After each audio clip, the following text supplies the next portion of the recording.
A boy sits on the dragon throne of Joseon. He is 12 years old. His father just died. His mother died before he could remember her. And in the court around him, the most powerful men in the kingdom are already calculating how to use him. His name is Danjong. He is the 6th king of the Joseon Dynasty. And he will be dead before he turns 18. King Munjong was a careful man. He had watched his own father, the legendary King Sejong, build the greatest era in Joseon history. He understood that greatness took time, and patience, and protection. And so when Munjong fell ill, gravely, irreversibly ill, he spent his last months arranging protection for his only son. He appointed 3 loyal ministers as royal guardians. He extracted promises from his court. So then he died in 1452, after just 2 years on the throne. The boy who became King Danjong was given every title and no real power. A 12-year-old cannot govern a kingdom.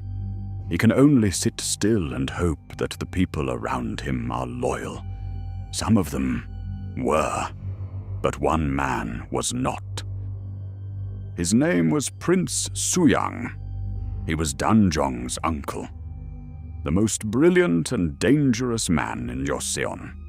Suyang had led military campaigns. He had translated Chinese classics into Korean.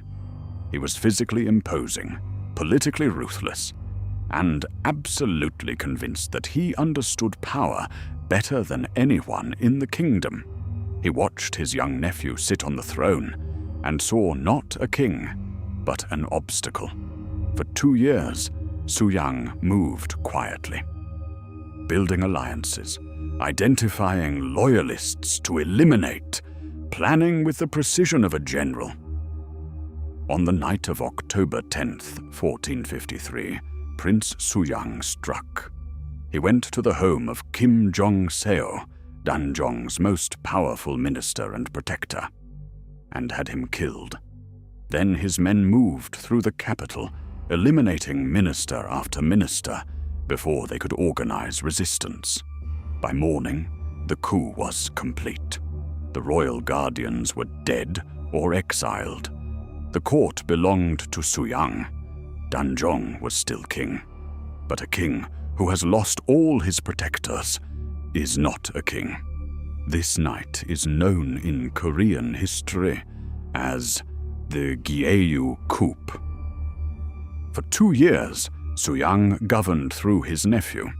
Every decree bearing Danjong's seal, every decision made in Suyang's chambers. Then in 1455, he stopped pretending. Suyang presented Danjong with an abdication decree and told the boy it was time. Danjong was 13 years old. He signed. Whether he signed in tears, in silence, or in relief, no one recorded clearly. What is certain is that he had no choice. Suyang became King Sejo, the 7th ruler of Joseon. Danjong was stripped of his royal title and became simply a commoner prince. The throne that had crushed him under its weight was finally gone. Not everyone accepted what happened. 6 scholars, Confucian officials who had devoted their lives to Danjong's court, could not let the injustice stand. In 1456, they hatched a conspiracy to assassinate King Sejo during a royal banquet and restore the boy to his rightful throne. The plot was exposed before it began. Sejo's response was total. The 6 men were subjected to brutal public torture and execution. Their families, wives, children, parents were enslaved or killed. Some historians record that Sejo himself presided over the interrogations. Not one of the 6 men broke. Not one named additional conspirators who hadn't already been caught. They went to their deaths defiant.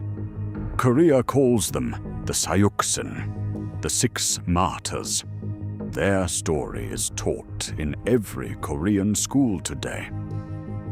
After the Sayuksin conspiracy, a deposed boy king who could inspire that level of loyalty was too dangerous to leave alive.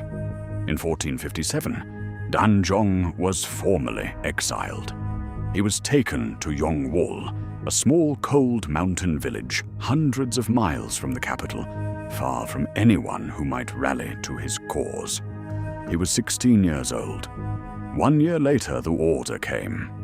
Danjong died in Yongwol in the autumn of 1457. He was 17. The official records, written by Sejo's court, say only that he died.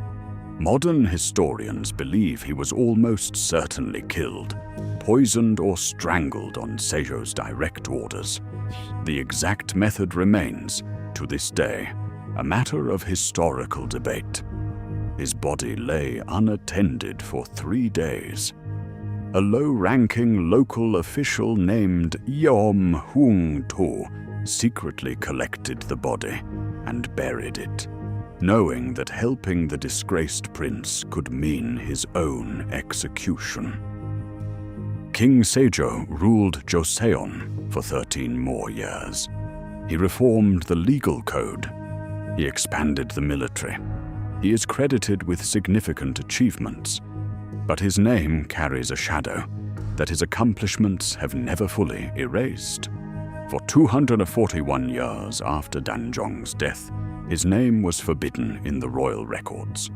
He was officially a non-person, erased from the line of kings as if he had never existed. In 1698, nearly 2.5 centuries later, King Sukjong finally restored Danjong to the official records and gave him a proper royal burial. The shrine at Yongwol, called Yangnyung, became a place of pilgrimage.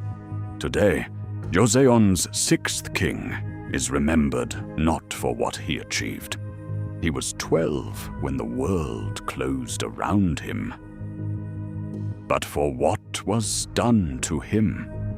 And the question Korean history has never stopped asking: was Sejo a necessary king, or simply a man who could not wait for what was already coming to him?